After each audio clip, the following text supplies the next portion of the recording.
Ministerio de Medio Ambiente.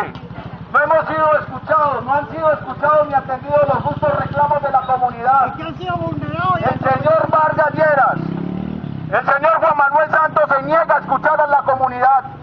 No saben del impacto social que está generando un proyecto que no ha sido consultado por parte del Estado colombiano con todos los residentes, con quienes de una u otra manera hemos trabajado y hemos conquistado nuestro futuro, trabajando, luchando hombro a hombro y se nos desconoce hoy nuestros derechos.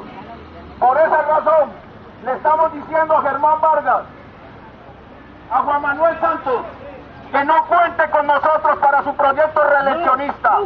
Si este es el futuro que Colombia está prometiendo, ese es el futuro que nosotros no queremos. Y no queremos ese futuro para nuestros hijos. Por tal razón, nos declaramos como los indignados caleños.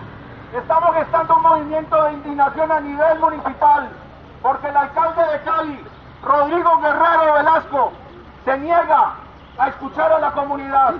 Manifestó que a él lo asaltaron en su buena fe, que el gobierno de Santos impuso el proyecto de vivienda de interés prioritaria sin consultarlo siquiera a él.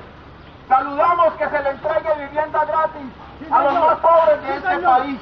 Estamos de acuerdo, pero tiene que ser en unas condiciones dignas, no infrahumanas.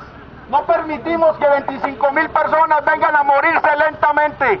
Ya en los campos han sido desplazados,